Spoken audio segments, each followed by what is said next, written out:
Bien, comencemos con el segundo video de la clase de hoy, ¿sí?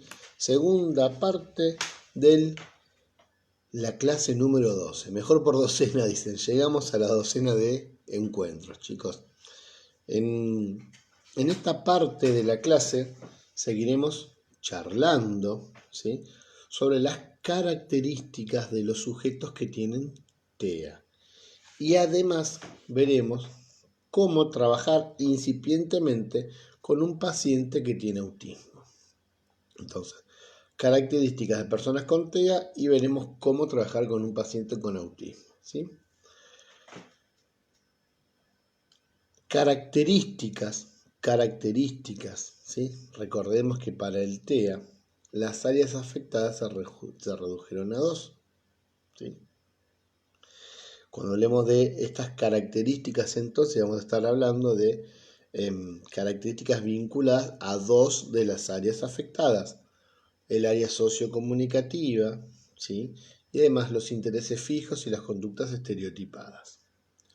¿Cuáles son las características del TEA? Podríamos llegar a decir. Va a resonar lo de TGD en muchas ocasiones, ¿sí?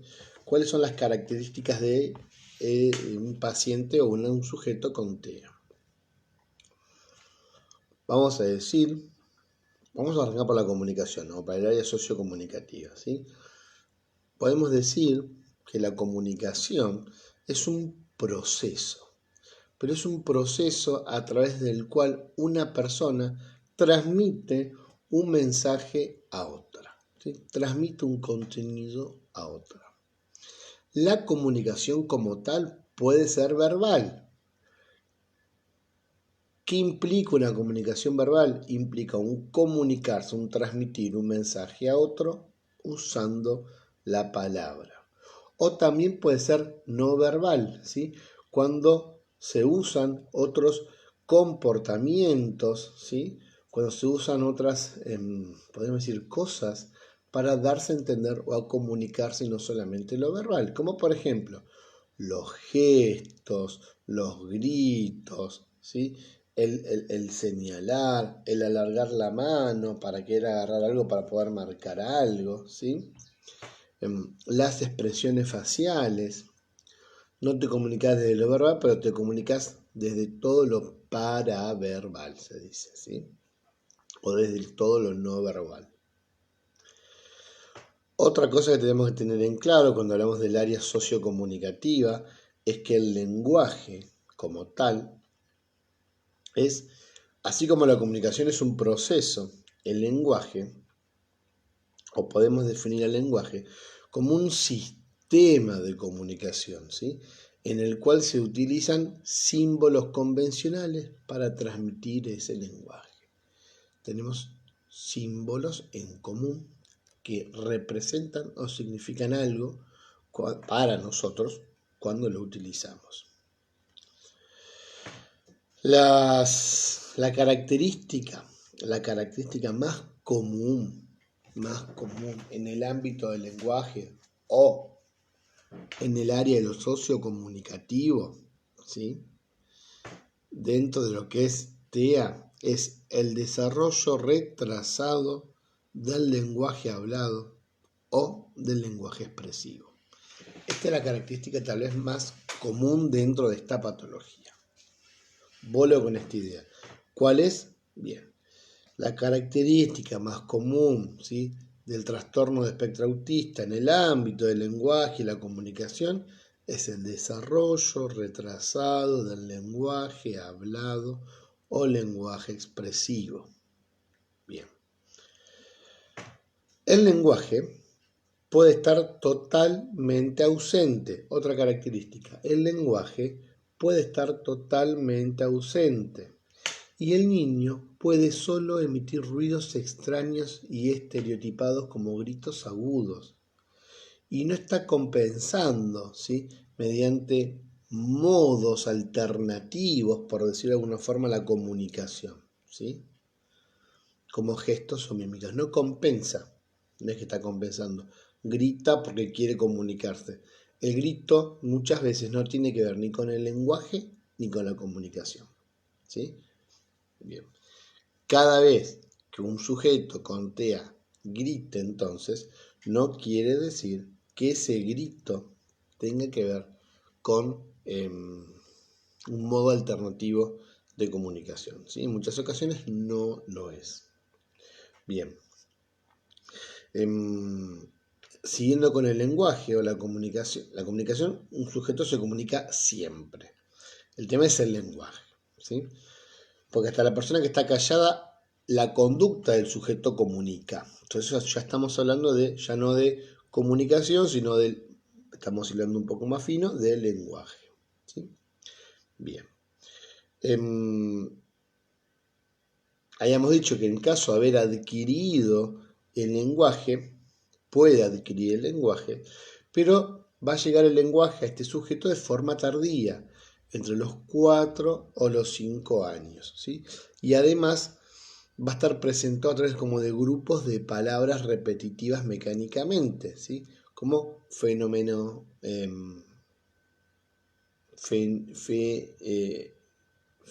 fenómenas, ¿sí? Aisladas, ¿sí? O neologismos, ¿sí? Son las formas que tienen de aparecer. O gritos monótonos, ¿sí? Sin ningún tipo, de lo que hablábamos recién, sin ningún tipo de intención comunicativa, sino que son gritos que aparecen y que ciertamente no significan una intención de comunicarse. Muchas veces también cuando hablamos de este lenguaje tardío, se hacen referencia a ruidos que no tienen que ver con acercarse a un otro, sino que son, como dijimos, ruidos o gritos que este sujeto hace, pero no con una clara intención de comunicarse. Obviamente esto dificulta la comunicación. Por consiguiente, no expresan estos sujetos sus necesidades o sus deseos a los demás de forma convencional, como por ejemplo vocalizar o señalar algo intencionalmente, ¿sí? En vez de esto, ¿sí? Se produce un tipo de señalamiento o alargamiento de la mano, o como dijimos, vocalizar para no porque esté interesado en marcar algo, sino que vocaliza justamente, no por intentar comunicarse, me estoy trabando yo mismo, no por intentar comunicarse, sino que es algo propio que tiene esto del lenguaje tardío, ¿sí? Bien, no me quiero meter más en ese tema, avancemos un poquito más, porque si no, al meternos tenemos que profundizar ecolalia. Y ya estuvimos hablando de la ecolalia, ¿sí? Algo habíamos dicho, que la ecolalia era una de las características que este paciente tenía, no solamente la ecolalia. Por ejemplo, la memorización perfecta de canciones o la memorización perfecta de información, ¿sí? Todo esto, toda esta información que uno tiene incorporado, que este paciente puede repetir, no se halla al servicio de la comunicación. El paciente lo tiene, pero no lo emplea con el interés o con la intención de comunicarse, de vincularse con un otro, de dar a entender sus necesidades, ¿sí? Como ya hemos dicho en varias ocasiones, ¿sí? Muchas veces los niños con autismo repiten palabras o frases que acaban de oír, ¿sí? Esto es la ecolalia inmediata. ¿Se acuerdan que hay una inmediata y una demorada? Esto es la ecolalia inmediata. Como por ejemplo, cuando responden a una pregunta. ¿Cómo? ¿Querés que salgamos de paseo? Me quedé con el mate de hoy temprano. ¿Querés que salgamos de paseo? Y se queda en esta repetición. Paseo, paseo, paseo, paseo, paseo, paseo. Otro tipo de ecolalia, ¿sí? Se produce cuando repiten cosas que han oído en otro contexto. Esto se llama ecolalia retrasada o ecolalia demorada, ¿sí? Como cuando, por ejemplo, el niño repite un diálogo de una película o cosas que oído en la escuela, ¿sí? No de forma inmediata. Algo que oyó en la escuela, lo repite y lo repite, ¿sí? No sé. Recreo, recreo, recreo, recreo, recreo, recreo, recreo. Vos decís, ¿cómo? Si no estuvimos hablando de recreo nosotros.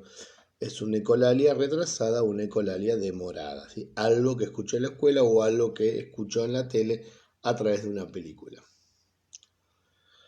Algunos niños, hablando de películas, me estaba acordando, algunos niños pueden repetir largos segmentos de sus películas o de sus libros favoritos. Pueden relatarlos largos segmentos. Estamos hablando para esta de páginas, ¿sí? Esto de que tenían una memoria, podían incorporar, ¿sí? Muchas partes o mucho contenido, no con la intención de comunicarse, sino que la incorporan porque les resulte de su interés y pueden reproducirlo así, ¿sí? Largos segmentos de películas o fragmentos de libros, ¿sí? Obviamente de libros que a ellos les interesen. Pero, vuelvo a destacar esta idea, pero no usan las palabras funcionalmente para alcanzar sus objetivos, como por ejemplo pedir una galletita, pedir un mate, pedir algo porque tienen sed, ¿sí? No utilizan las palabras con esa intención de influir en un otro, con esa intención de generar una respuesta en un otro. ¿Qué más podemos decir de ecolalia? Estoy pensando, a veces, ¿sí? A veces la ecolalia puede ser útil para que el niño se calme o justamente distienda si está muy nervioso, si está muy ansioso. A veces esto de la ecolalia le va a servir al niño para relajar o aflojar. Bien. Siguiendo con la parte de comunicación. ¿Qué más podemos decir antes de irnos a la parte de interacción social que sea importante enfatizar? A ver,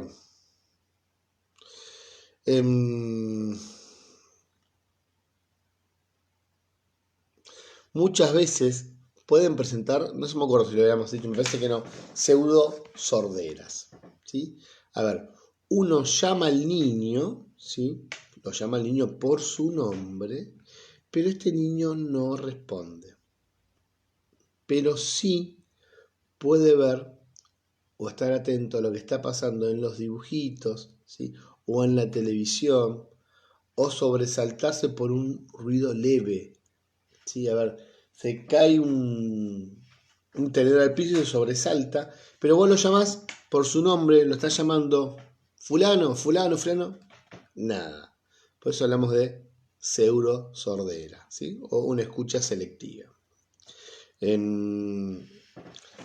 Podemos hablar también dentro de todavía de lo que es la comunicación, una alteración importante, ¿sí? De la capacidad para iniciar o mantener una conversación. Dijimos que por ahí repite palabras con la intención de comunicar, entonces dejemos claro esta idea, ¿sí?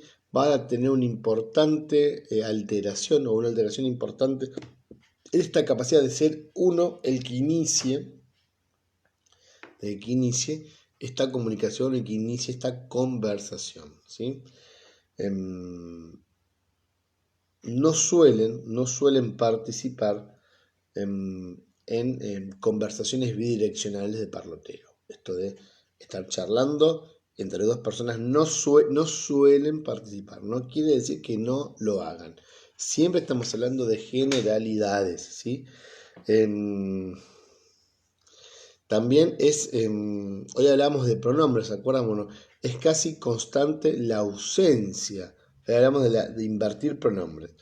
Es casi constante la ausencia de la utilización del pronombre yo, ¿sí? No habla en primera persona, ¿sí? En el discurso cuesta esto de que este niño o esta persona hable en primera persona, utiliza el yo en el discurso, ¿sí? Suele estar por lo general reemplazado por un pronombre de segunda o de tercera. Por ejemplo, Yo, en mi caso, si tuviese que decir quiero mate, no diría quiero mate, sino diría Juan quiere mate, ¿sí? Pero se está refiriendo a uno. Juan quiere mate, ¿sí? Es decir, quiero tomar un mate, pero no voy a decir quiero mate, es Juan quiere mate. Se está refiriendo en segunda o en tercera persona. Perfecto. Creo que hasta aquí hicimos algunos aportes nuevos en relación y fijamos otros en relación a lo que es el área sociocomunicativa, ¿sí? Sobre todo comunicativa. Vamos a la parte ahora de lo que antes llamábamos alteraciones del interés social, o ahora llamamos parte o área socio, la parte socio, porque de lo comunicativo ya estuvimos hablando. Bien. Interacción social. Va a haber alteración del uso de múltiples comportamientos no verbales. Comportamientos, ya no estamos hablando de comunicación. Comportamientos no verbales, ¿sí? Esto de contacto visual, o si les decir contacto ocular, expresión facial, posturas corporales, ¿sí? Gestos reguladores de la interacción social, ¿sí? Hay alteración en el uso de estos comportamientos no verbales. Hay una incapacidad también para desarrollar relaciones adecuadas con pares, con compañeros de su propia edad, si hablamos de chicos, ¿sí? Con pares. Hay también ausencia a la tendencia espontánea para compartir con otras personas determinadas cosas que disfrute, o determinadas cosas de su interés, o determinados objetivos, ¿sí? No suele mostrar, traer o señalar objetivos de su interés, ¿sí? Es decir, no se comunica con la finalidad de compartir sus intereses. No, ¿sí? O no se comunica con la finalidad de compartir sus logros. No. No viene por ese lado. ¿Qué más podemos llegar a decir? Como algo distinto de lo que ya estuvimos trabajando con lo que era TGD, estoy pensando en otras categorías, porque las categorías están asumidas una en la otra, ¿no? Cuando hablamos de las alteraciones de la conducta de los intereses, ¿sí? Lo que llamamos CIA, ¿se acuerdan? Antes, conductas, actividades e intereses, ¿sí? Que eran estereotipadas estas conductas. Estamos en presencia, por lo general, cuando hablamos de bebés, por ejemplo, de bebés tranquilos, de bebés que apenas lloran. ¿Se acuerdan que dijimos que era muy difícil diagnosticarlos, o que se diagnosticaba dentro de los primeros 2 añitos o 36 meses de vida? Entre los 2 o 3 años se diagnosticaba. Bueno, estamos en presencia de bebés tranquilos o de bebés que apenas lloran, ¿sí? Son bebés que están calmados, son bebés que no demandan a los adultos ni cuando tienen hambre, ¿sí? Hay ausencias de respuestas anticipatorias, por ejemplo, es decir, no tienden los brazos, vos les estirás los bracitos y ellos no anticipan. Esta es la respuesta anticipatoria. Vos estiras los bracitos para agarrarlo y ellos no estiran. Los bebés por lo general, cuando uno estira los brazos, te estiran los brazos para que vos los levantes. Bueno, en este caso, esta es ausencia de esa respuesta, ¿sí? Por ahí tampoco giran la cabeza cuando uno les habla, ¿sí? No se agitan, ni se aceleran, ni lloran cuando un adulto se acercan a ellos, a diferencia de otros bebés.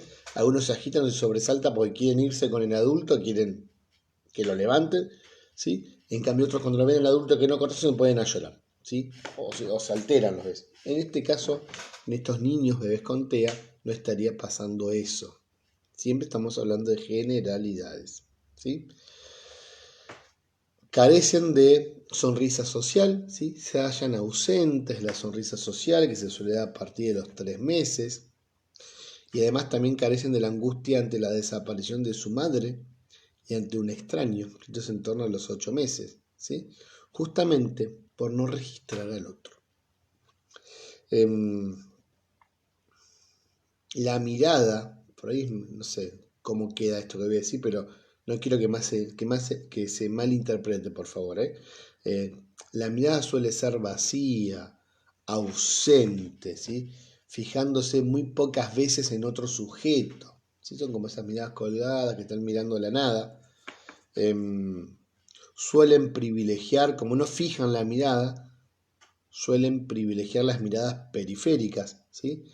Prestan atención a cosas que no están frente a su cara, sino que están en otro lado. Esto de la mirada periférica. ¿Se acuerdan que tiene que ver también con esto, con la pseudo sordera? Tal vez vos les hablás y no te fijan la mirada, pero se cae una cucharita en otro ambiente de la casa y eso sí lo escucha o lo sobresalta. Pero por ahí no el de estar llamándolos. Esto tiene que ver también con la mirada periférica. Ya hablamos de esto, me parece. No fija la mirada, no mira el rostro de los demás cuando se comunica, ¿sí? Es más, no fija la mirada tampoco para buscar información en el rostro de los demás, ¿sí? No. Por lo general, todo contacto social, todo contacto corporal más que social, es rechazado, ¿sí? ¿Se acuerdan que habíamos dicho que había muchos niños con autismo, con TEA o con TGD, si hablábamos de antes, que tenían esta hipersensibilidad a diferentes cosas? Bueno, lo sensorial es una de las hipersensibilidades. Por lo tanto, el contacto con un otro me genera dolor. Entonces rechazo todo tipo de contacto corporal. Y por lo general también, cuando suele justamente llevarse a cabo ese contacto corporal, parece al niño o al sujeto con TEA interesarle una parte del cuerpo del adulto, una parte del cuerpo del otro sujeto, ¿sí? Como pueden ser los cabellos, las manos, los pies, ¿sí? No esto de buscar el abrazo o la contención, sino por ahí le llama la atención el cabello y te va a tocar el pelo, o va a tocar el pelo de otro, o va a agarrar las manos, pero este de agarrar de las manos no tiene que ver con esto de querer comunicarse, como para uno saluda a una persona con la mano, o cuando está mal vos le agarrás la mano, o le agarrás el hombro, ¿no? No, no pasa por ahí, pasa porque le llama la atención eso. Bien. O te usas de puente, estaba pensando, te usas de puente también muchas veces, esto de que suele utilizar, no sé, el agarrarte la mano o el agarrarte el brazo, ¿sí? Para conseguir algo, ¿sí? Te usa de puente. Él no lo va a agarrar, pero te va a agarrar a vos y te va a llevar a lo que él necesite o quiera. Bien.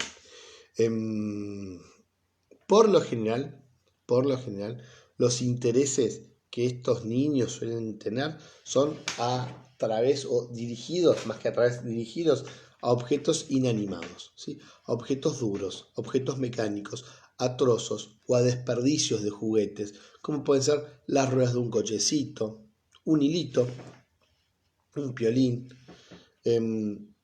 los picaportes de la puerta, objetos que giran. Dijimos, por eso le llaman la atención por ahí las ruedas de los autitos o los picaportes, porque tienen movimiento, ¿sí?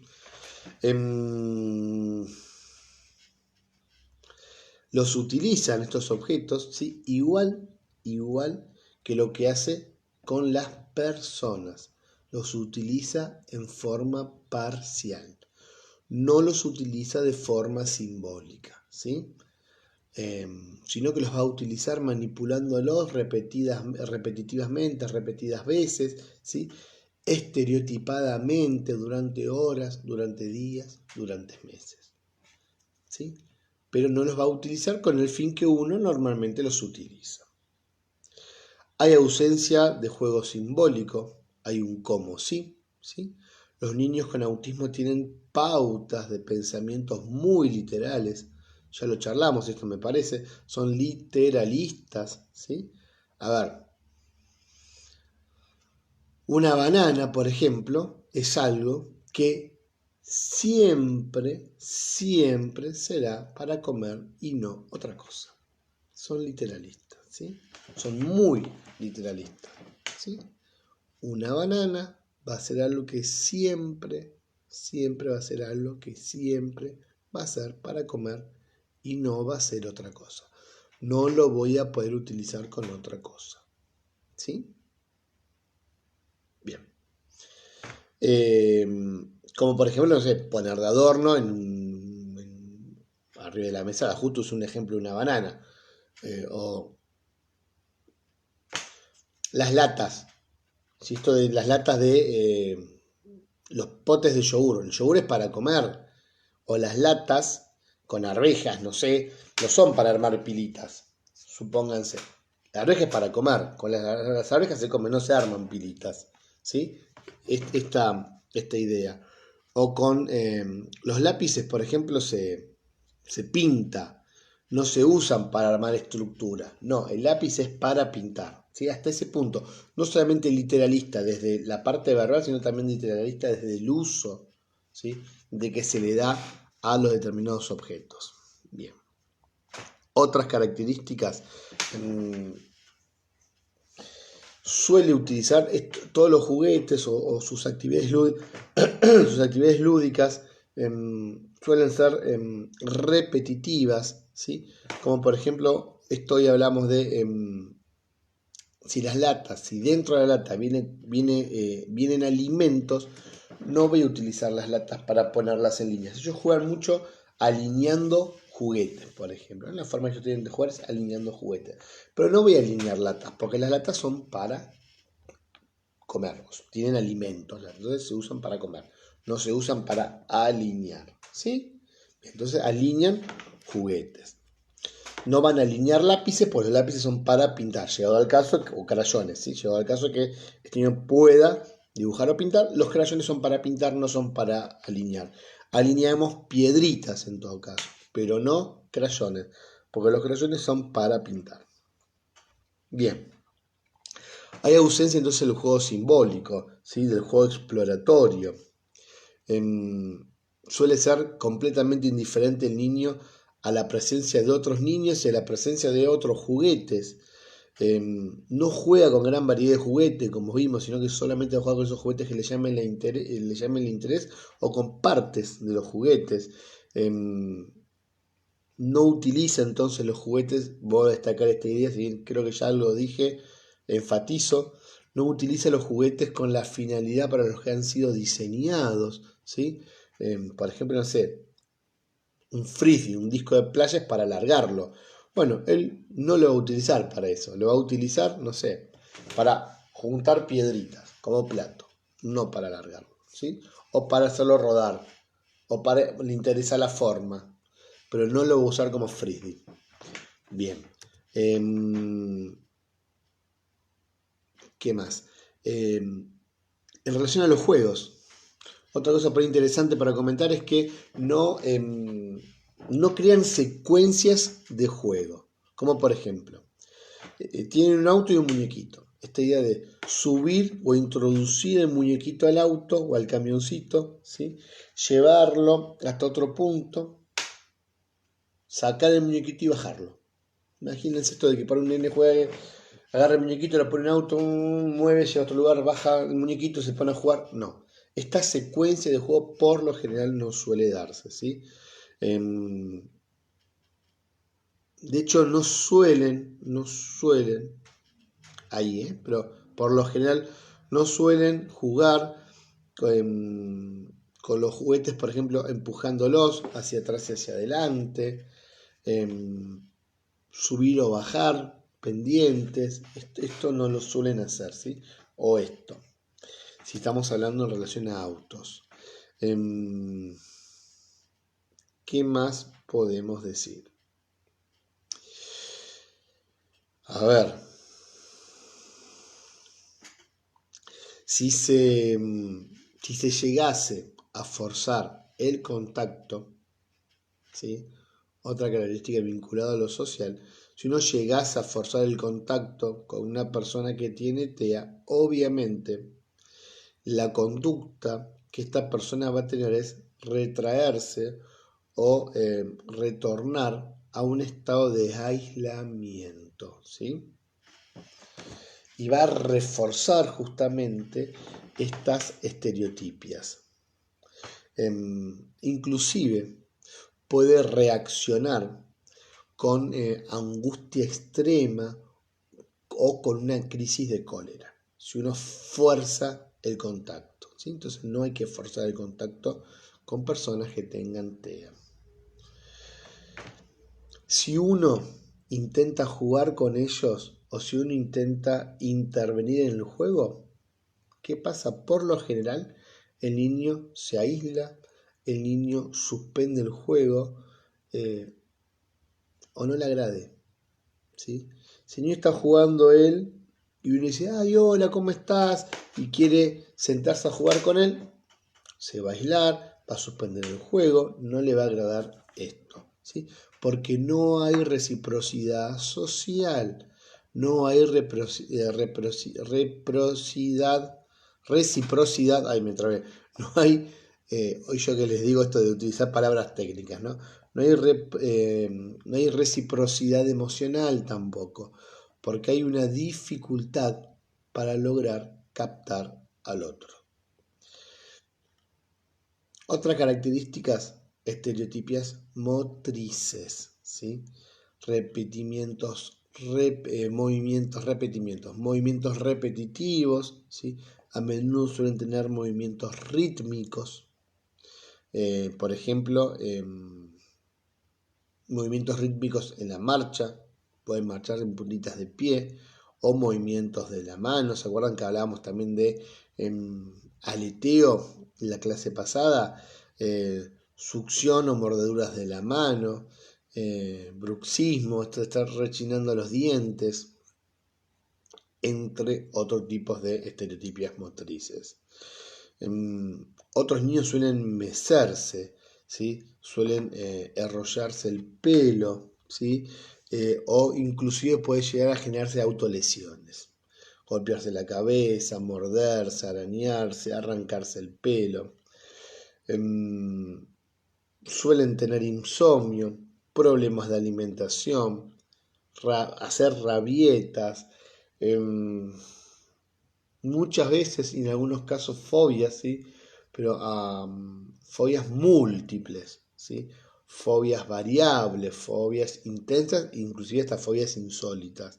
¿Se acuerdan que hoy hablamos de que por ahí le tienen miedo a cosas que no son peligrosas? Bueno. Además van a tener o va a exigir el cumplimiento estricto de rituales y de rutinas. Chicos, no quiero abrumarlo más con características, ¿sí? No quiero abrumarlo más con características. Lo importante es que ustedes conozcan algunas de estas características y el día que trabajen con un paciente que tenga TEA, esto de ver cuáles son esas características que tiene, porque recuerden que yo les puedo nombrar 100 características y el paciente que ustedes tengan va a tener 20 características que no hemos nombrado hoy, porque trabajamos con las particularidades del paciente y no trabajamos con ya que estaban hablando de conductas estereotipadas, no trabajamos con estereotipos de paciente, trabajamos con particularidades, ¿sí? Bien, dicho esto, vamos para ir ya cerrando este primer video, ya hace más de media hora que Juan está hablando y hablar en tercera persona.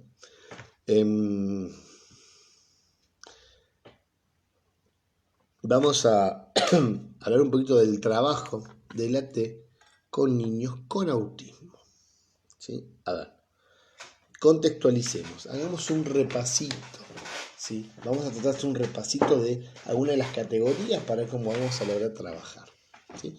O qué tenemos que tener en cuenta, que esto sirva para ver qué tenemos que tener en cuenta cuando trabajamos con un niño con una patología. Bien.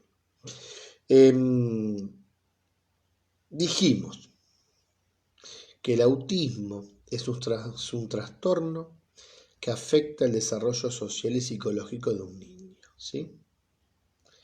Como resultado de este trastorno, un niño no es capaz de interactuar con otras personas a su alrededor. Todo esto lo venimos trabajando hasta ahora, ¿sí? Por lo general, los signos y los síntomas del autismo, ¿sí?, se observan en los primeros años de vida o en los primeros años de la infancia antes de empezar la escuela. ¿Sí?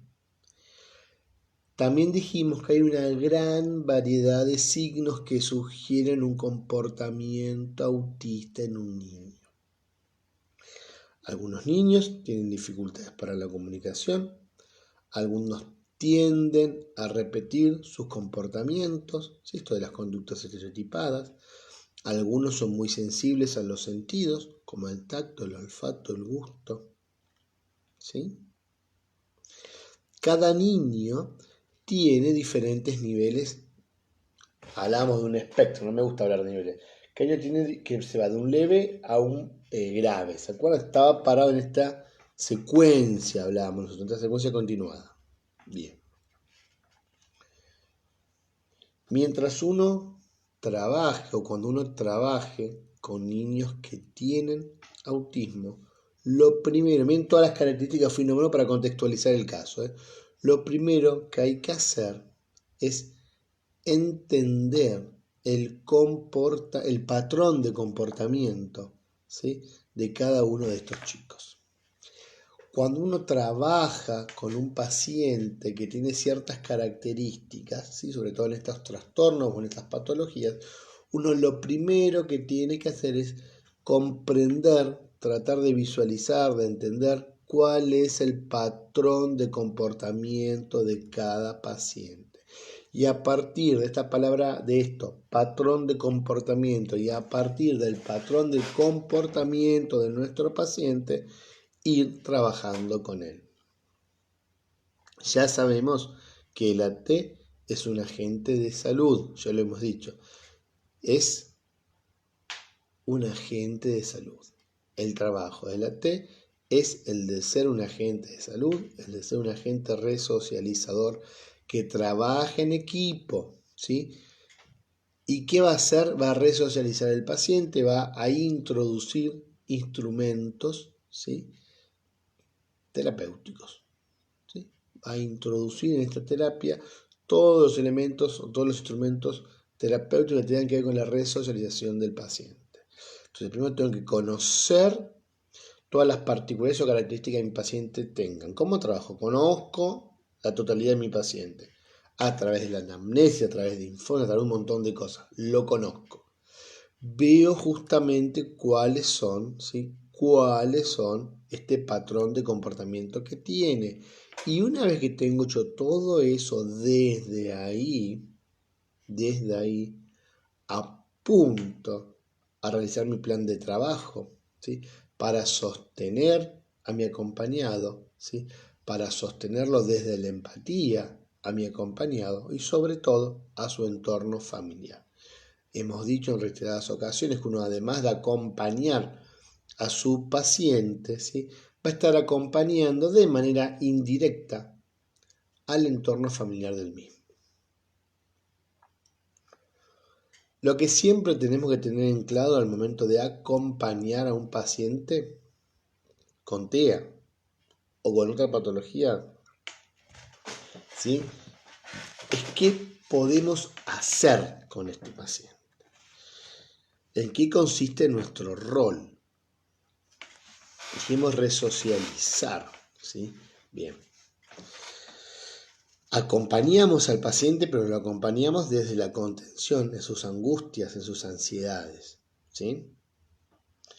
Nos ubicamos nosotros como un referente significativo. ¿Se acuerdan que tenemos que servir como espejo? Prestamos el yo al paciente. Además, dijimos que vamos a ser un organizador psíquico para el paciente.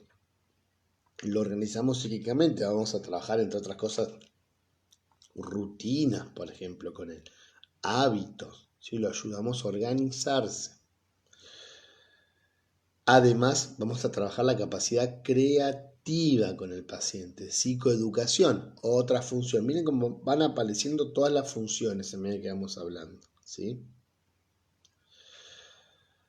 Con el paciente vamos a justamente aplicar una mirada, vamos a hacer un aporte, una mirada aplicada, ¿sí?, sobre la vida cotidiana del paciente, la función de convivir. vamos a sostenerlo desde un lugar para pensar, orientarlos en el espacio social, vamos a ser facilitador de los vínculos familiares.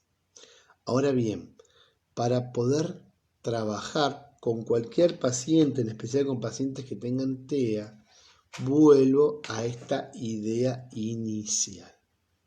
Tenemos que entender el comportamiento, ¿sí?